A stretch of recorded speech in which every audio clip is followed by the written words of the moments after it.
નમસ્કાર ગુજરાત।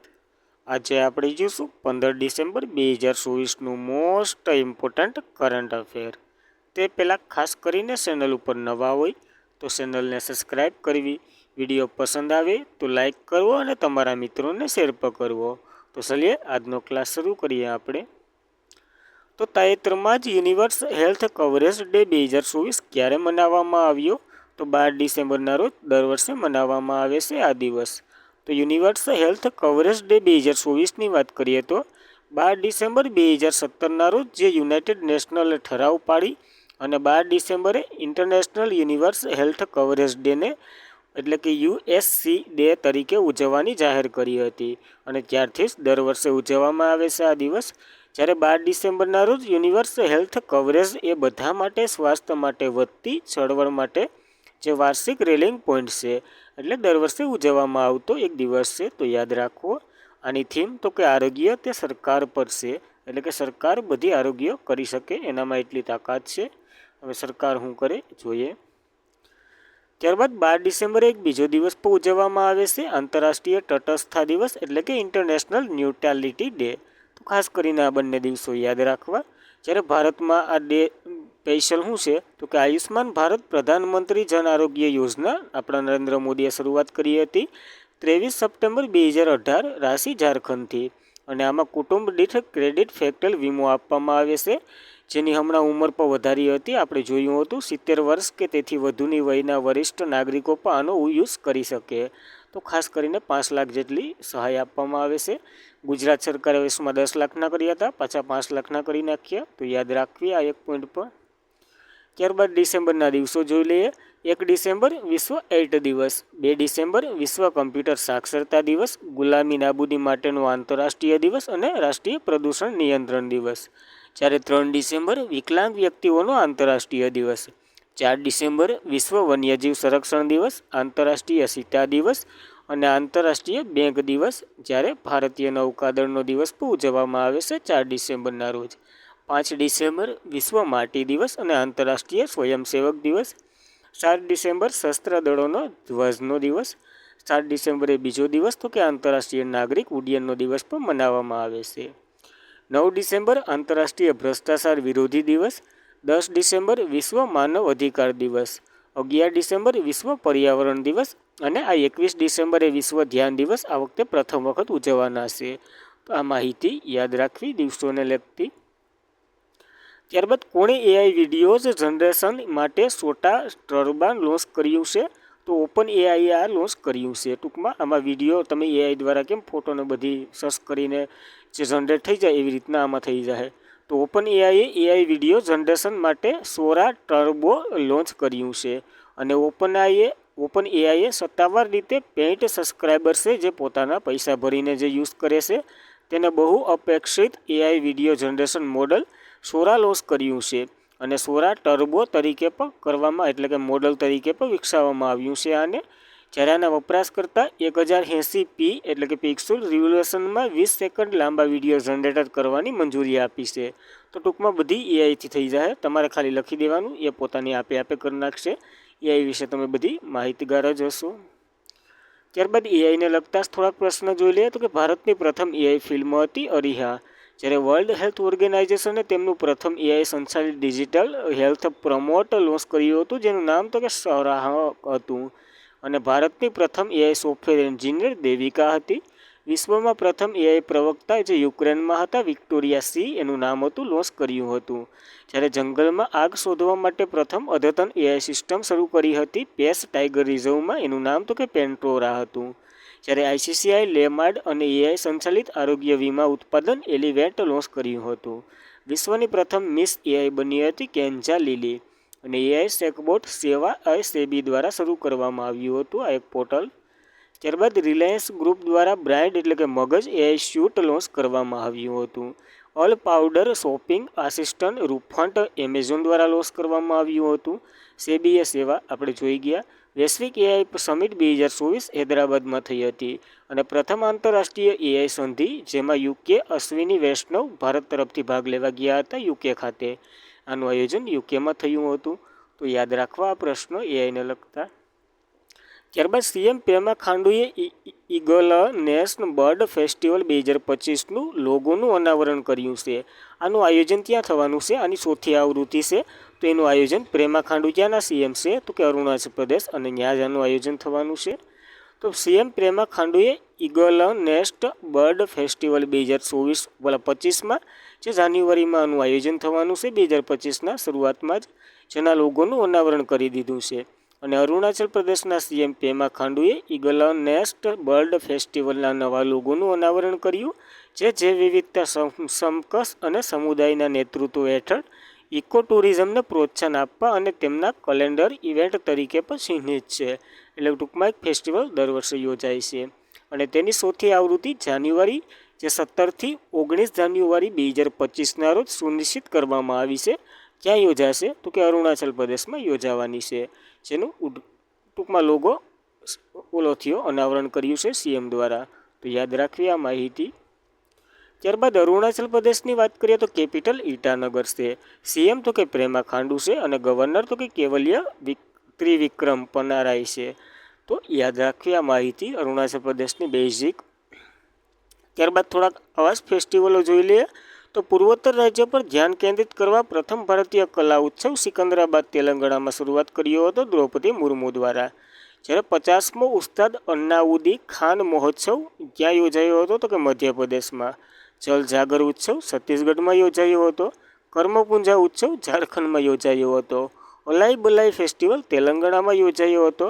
લમલાઈ ફેસ્ટિવલ મણિપુરમાં યોજાયો હતો. કટી બિહુ ફેસ્ટિવલ આસામમાં યોજાયો હતો. ફ્લાઇંગ ફેસ્ટિવલ હિમાચલ પ્રદેશમાં યોજાયો હતો. મેરાહુ સોંગમા ફેસ્ટિવલ મણિપુરમાં યોજાયો હતો. ઓરેન્જ ફેસ્ટિવલ કોહિમા નાગાલેન્ડમાં યોજાયો હતો. તો એના સિવાયના ફેસ્ટિવલો પણ યાદ રાખવા. ત્યારબાદ ઇમેન્યુઅલ મેક્રોન જે ફ્રાન્સના પીએમ છે, પ્રેસિડન્ટ છે, એને તો કે ફ્રાન્સના નવા વડાપ્રધાન તરીકે કોની નિમણૂક કરી છે? તો કે ફ્રાન્કોઇન બ્રેઉન્ડની નિમણૂક કરી છે. નામમાં જ ફ્રાન્સ છે, તો કે ફ્રાન્કો ફ્રાન્સના નવા પીએમ બન્યા છે, એવી રીતના યાદ રાખો. તો ઇમેન્યુઅલ મેક્રોએ ફ્રાન્કોઇન બેરોઉનને ફ્રાન્સના નવા વડાપ્રધાન તરીકે જાહેર કર્યા છે. અને આ તો કે મિશેલ બાર્નિયરનું સ્થાન લેશે, જેને હમણાં જ એના વિરુદ્ધ લાગ્યું હતું અને સત્તા પલટી ગઈ હતી, આપણે ચર્ચા કરી હતી. તો ફ્રાન્સના રાષ્ટ્રપતિ એમેન્યુઅલ મેક્રોન જે શુક્રવારે ફ્રાન્કોઇસ બાયરોન્ડ 2024માં તેના ત્રીજા વડાપ્રધાન તરીકે નિયુક્ત કર્યા. અને છેલ્લા 6 મહિનામાં દેશના તેના બીજા અને મોટા રાજકારણીય સંકટમાંથી બહાર કાઢે એવી એને સહાનુભૂતિ આપી કે ફ્રાન્કોઇસ બાયરોન આવી રીતના કરવાના છે, અને એને શપથ લીધા. તો યાદ રાખવી. ત્યારબાદ ફ્રાન્સની વાત કરીએ તો કેપિટલ પેરિસ છે. ચલણ તો કે યુરો છે. પ્રમુખ તો કે એમેન્યુઅલ મેક્રોન છે. અને પીએમ નવા આવ્યા ફ્રાન્કોઇસ બેરોઉ. તો ખાસ કરીને આ ફ્રાન્કોઇસ બેરોને યાદ રાખવા. ત્યારબાદની થોડીક નવી નિયુક્તિ જોઈ લઈએ, વધારે નથી જોવી.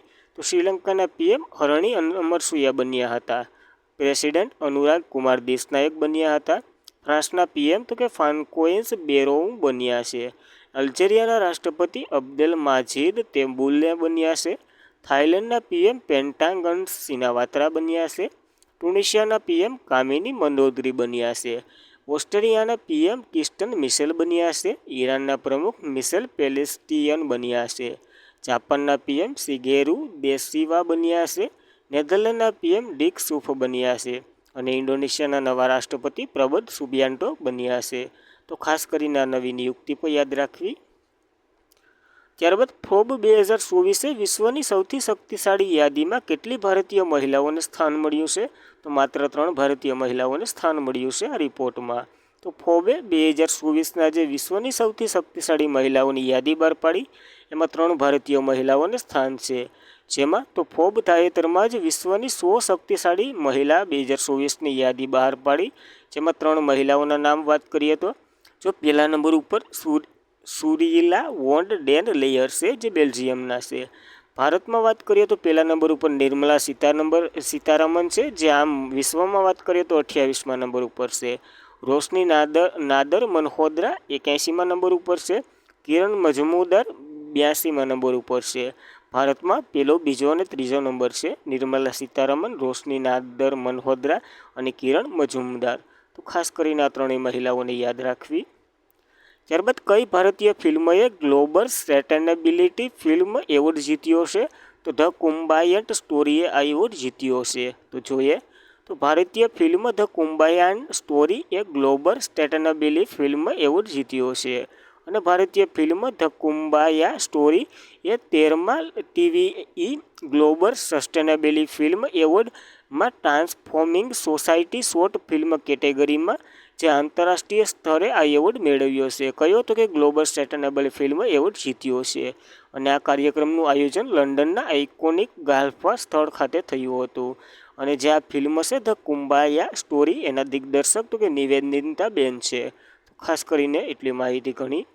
હમણાં લાપતા લેડી ચર્ચામાં હતી. શા માટે? તો કે શ્રેષ્ઠ આંતરરાષ્ટ્રીય ફીચર શ્રેણીમાં ભારતની સત્તાવાર ઓસ્કર 2025માં એન્ટ્રી લીધી હતી લાપતા લેડીઝે. આનું કંઈ થયું નથી, તો ધ્યાન રાખવું. ત્યારબાદ રાષ્ટ્રપતિ મુર્મુએ કયા દેશના આર્મી ચીફને માનક રેન્જ એવોર્ડ એટલે કે એનાયત કર્યો છે? આ એક પુરસ્કાર છે જે સેનાને આપ્યો છે, સેનાના ચીફને આપ્યો છે. તો કયા સેનાના ચીફને? તો નેપાળના ચીફને આપ્યો છે.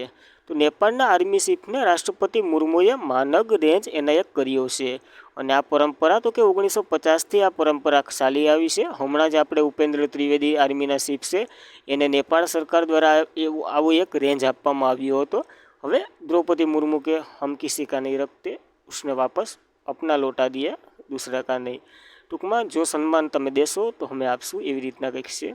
તો રાષ્ટ્રપતિ દ્રૌપદી મુર્મુએ નેપાળ ભારત સંબંધિત ઉત્તેજ આપવા, સંરક્ષણ સંબંધોને મજબૂત બનાવવા નેપાળના આર્મી ચીફ જે ભારતીય સેનાના જનરલ, નામ ખાસ યાદ રાખજો, જનરલ અશોક રામ સિંગડેલ છે, એને આ માનક રેન્જની પદવી મળી છે, જે ભારતે લઈ લીધી હતી આની પહેલાં, હવે ભારતે પાછી દીધી.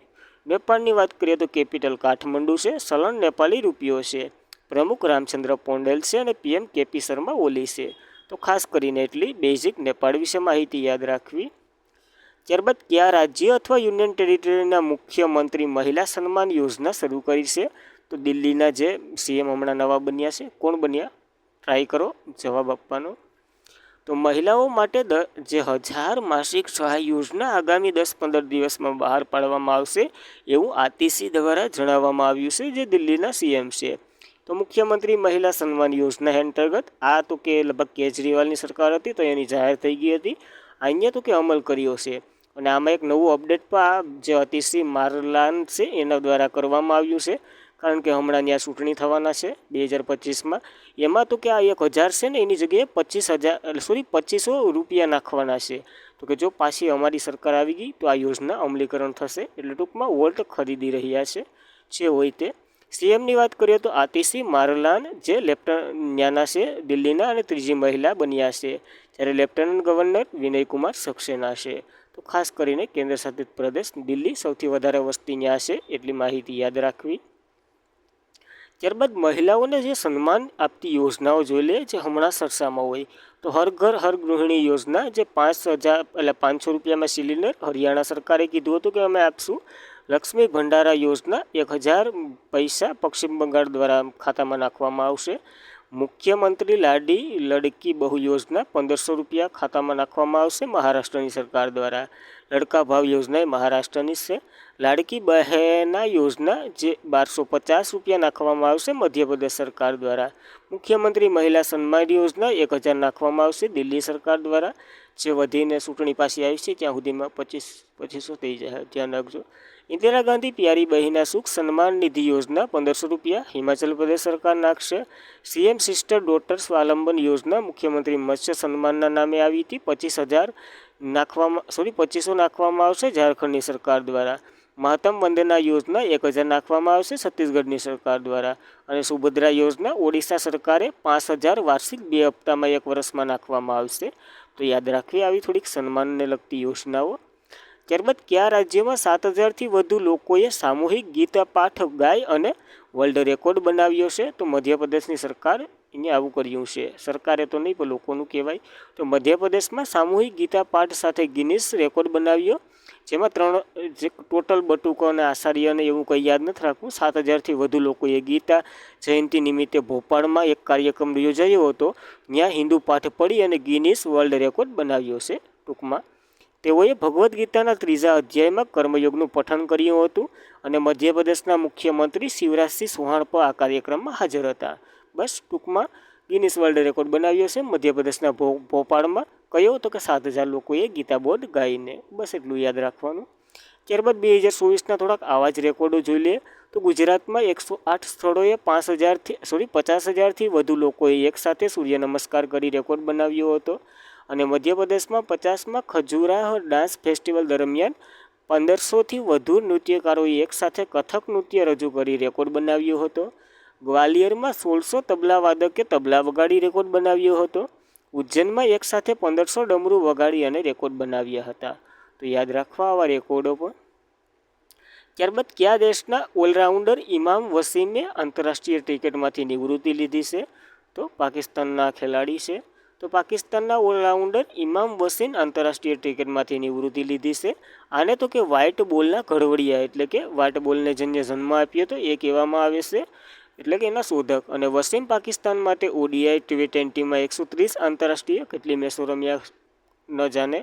क्या फ़र्क पड़ता है आप लोगों को? खाली इमाम वसीम पाकिस्तानના છે ઓલરાઉન્ડર ખેલાડી છે, ક્રિકેટ સાથે સંકળાયેલા છે.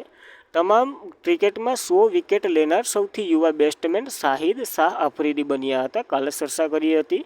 અને હરીશ રોનને નવેમ્બર 2014 માટે ICC match player of the month તરીકે પસંદ કરવામાં આવ્યા હતા. હમણાં કાલે જ જોયું હતું. 2014નું નથી, 24નું છે. ત્યાં ટાઈપ મિસ્ટેક છે, તો યાદ રાખી લેવું. ત્યારબાદ થોડીક નિવૃત્તિ જોઈ લઈએ જે ભારતના ખેલાડીઓએ લીધી હોય. નિવૃત્તિની વાત કરીએ ક્રિકેટમાં શિખર ધવલ, દિનેશ કાર્તિક અને કેદાર જાદવ. બેડમિન્ટનમાં બી સાઈ પ્રણીત, ટેનિસમાં રોહન બોપન્ના અને પ્રજ્ઞેશ ગુરુસવેર. ફૂટબોલમાં સુનિલ છેત્રી, હોકીમાં PR શ્રીજેશ, રાની રામપાલ, કુસ્તીમાં વિનેશ ફોગટ અને ઝિમ્બેસ્ટરમાં દીપા કર્માકર. તો આ એટલા ભારતના ખેલાડી છે. આ કઈ રમત સાથે સંકળાયેલા છે, કોણ છે, બધી યાદ રાખવું. ને આજના માટે એટલું જ હતું. ખાસ કરીને મિત્રો વિડીયો પસંદ આવે લાઇક કરો, તમારા મિત્રોને શેર કરો અને ચેનલને સબસ્ક્રાઈબ ન કરી હોય તો સબસ્ક્રાઈબ કરી લો. Thank you for watching this video. Jai Hind, જય ભારત.